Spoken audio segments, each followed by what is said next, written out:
বিসমিল্লাহির রহমানির রহিম। আসসালামু আলাইকুম ওয়া রাহমাতুল্লাহ। প্রিয় শিক্ষার্থীরা, ওয়েলকাম টু মুমিনুরস টিচিং হোম। প্রিয় শিক্ষার্থীরা, এই ভিডিওটি দ্বারা নবম শ্রেণীর বিজ্ঞান বইয়ের 188 এবং 189 পৃষ্ঠা আলোচনা করা হবে। গত ভিডিওতে আমরা জীবের বাস্তুসংস্থানের বিভিন্ন প্রকারভেদ সম্পর্কে বর্ণনা করছিলাম। তার কিছু অংশ বাদ ছিল, সেটা এই ভিডিওয়ে আলোচনা করা হবে।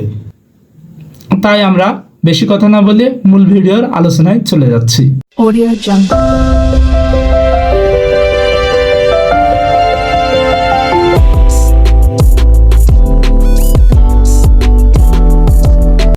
শুরুতে যদি আমরা 188 পৃষ্ঠা নিয়ে আলোচনা করি, দেয়া আছে খ জৈব বস্তু, অর্গানিক ম্যাটার্স। উদ্ভিদ এবং প্রাণীর বর্জ্য পদার্থ, এসব জীবের মৃতদেহ থেকে যেসব জড়বস্তু বাস্তুতন্ত্রে যোগ হয় তাদেরকে বলা হয় জৈব উপাদান।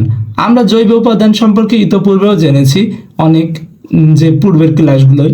জৈব বিষয়টি হচ্ছে যেখানে কার্বনের উপস্থিতি থাকে, অর্থাৎ কার্বনের উপস্থিতি না থাকলে সেগুলো জৈব বস্তু বলে না। কার্বনের উপস্থিতি থাকে শুধু একটাই ব্যতিক্রম, কার্বন ডাইঅক্সাইড বাদে সকলগুলোই আমরা জৈব বস্তু বলতে পারি।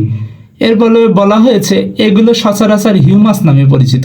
হিউমাস বিষয়টা কি? হিউমাস একটা সারের উপাদানের মতো। এটা কি জমির বা ফসলের জন্য অনেক উপকারী। এটা জমির উর্বরতা বাড়ায়।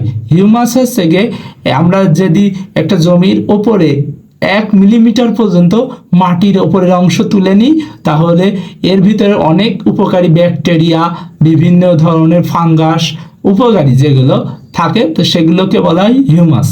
এখন এখানে বলা হয়েছে এই বাস্তুতন্ত্রের জন্য এগুলো অনেক উপকারী এবং জৈব বস্তু হিসেবে পরিচিত। হিউমাসের উপাদানের মধ্যে ইউরিয়া, উদ্ভিদ প্রাণীর বিভিন্ন কোষ, টিস্যু ও অঙ্গাণু ইত্যাদি। জৈব বস্তু উদ্ভিদের জন্য বেশি পুষ্টিকর, তাই উদ্ভিদ চাষে বেশি করে জৈব সার দিতে হয়। কারণ আমরা এটা জানি যে উদ্ভিদ প্রাণীর ওপর নির্ভরশীল এবং প্রাণী উদ্ভিদের ওপর নির্ভরশীল। এই কারণেই বহু প্রাণী হিউমাস সমৃদ্ধ মাটি বেশি পছন্দ করে। একটা চিত্র দিয়ে আছে 12.5। এই চিত্রে আমরা একটা ছবি দেখতে পাচ্ছি যে কিভাবে বোঝানো হয়েছে এই চিত্রটা দ্বারা। উদ্ভিদ প্রাণীর ওপর নির্ভরশীল এবং প্রাণী উদ্ভিদের ওপর নির্ভরশীল। এরপরে দেওয়া হয়েছে ভৌত উপাদান, ফিজিক্যাল কম্পাউন্ডস। পৃথিবীর সূর্যালোকের পরিমাণ, তাপমাত্রা, বায়ুতে জলীয় বাষ্পের পরিমাণ, বায়ুর চাপ এবং বায়ু প্রবাহ, ভূপৃষ্ঠ বা সমুদ্রপৃষ্ঠ থেকে গভীরতা, মাটির নিচে বা পানির নিচে উচ্চতা ইত্যাদি বহু উপাদান বাস্তুতন্ত্রকে নানাভাবে প্রভাবিত করে। এসব উপাদান মিলে গড়ে ওঠে কোনো অঞ্চলের আবহাওয়া ও জলবায়ু। এই সব হচ্ছে কোনো বাস্তুতন্ত্রের ভৌত উপাদান। মানে ভৌত উপাদানগুলো এখানে কিন্তু অণুপরমাণু পর্যায়ে পর্যন্ত পৌঁছায় না। এগুলো কি শুধুমাত্র বাহ্যিক পরিবর্তনগুলো এবং বাহ্যিক উপাদানগুলোর কথাই বলা হচ্ছে, যেগুলো আমরা চর্মচক্ষে বা দৃষ্টিচক্ষে দেখতে পাই। জীবের জীবস উপাদান। এখন বলছে জীবকুলের বাস্তুতন্ত্রের সক্রিয় উপাদান। এরাই তাদের কাজের মাধ্যমে পরিবেশের বিভিন্ন পরিবর্তন আনে। পরিবেশের জীবস উপাদানগুলো প্রধানত 3 প্রকার। এই 3 প্রকারকে বলা হচ্ছে উৎপাদক, খাদক এবং বীজযোগ। এটাই মূলত খাদ্য শৃঙ্খলকে ত্বরান্বিত বা প্রভাবিত করে। প্রথমে বলা হচ্ছে 1 নম্বর উৎপাদক।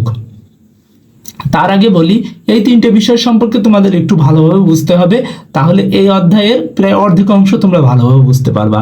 1 নম্বরে বা ক নম্বরে বলা হচ্ছে উৎপাদক।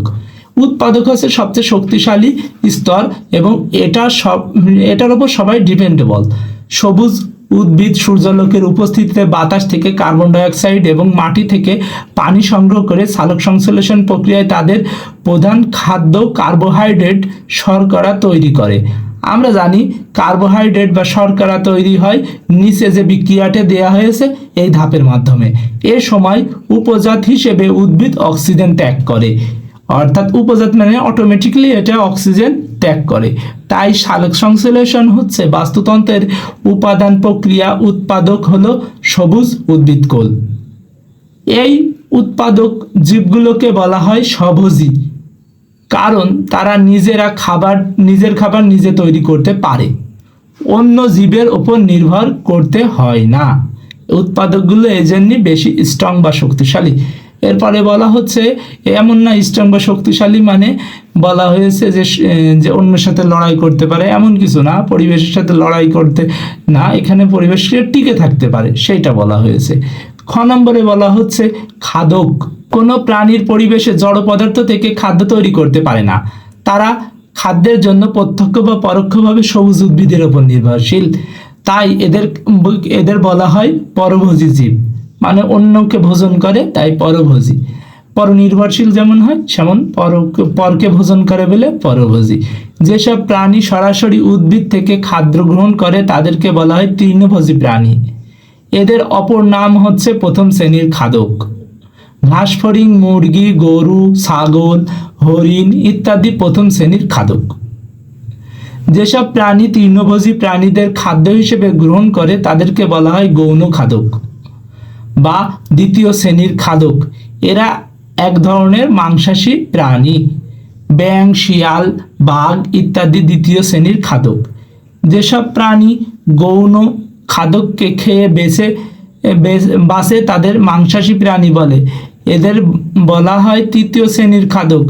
কোনো কোনো ক্ষেত্রে এরা সর্বোচ্চ স্তরের খাদক, যেমন সাপ, ময়ূর, বাঘ ইত্যাদি শ্রেণীর খাদক। একটি বিশেষ শ্রেণীর খাদক জীবন্ত প্রাণীর চেয়ে মৃত প্রাণীর মাংস বা আবর্জনা খেতে পছন্দ করে, যেমন কাক, শগুন, শিয়াল, হায়না ইত্যাদি। মানে এরা নিকৃষ্ট টাইপের। কাক, শগুন, শিয়াল, হায়না ইত্যাদি। এদের নাম দেওয়া হয়েছে আবর্জনাভুক বা ধাঙড়, কারণ এরা মৃত দেহ বা আবর্জনা খেয়ে পরিবেশ পরিষ্কার রাখে।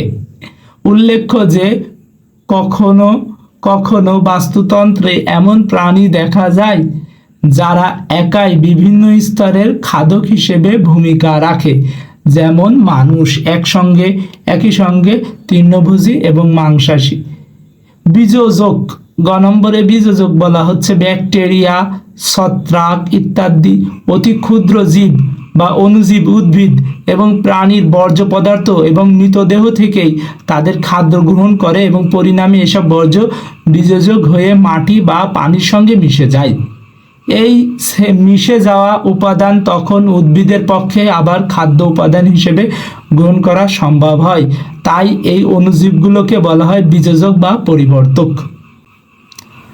আশা করি বুঝতে পেরেছো। এতটুকুই ছিল তোমাদের 188 থেকে 189 পর্যন্ত পৃষ্ঠার আলোচনা। আজকের ভিডিও এ পর্যন্তই। সবাই ভালো থেকো, সুস্থ থেকো, মন দিয়ে পড়াশোনা করো। আসসালামু আলাইকুম ওয়া রাহমাতুল্লাহি ওয়া বারাকাতুহু।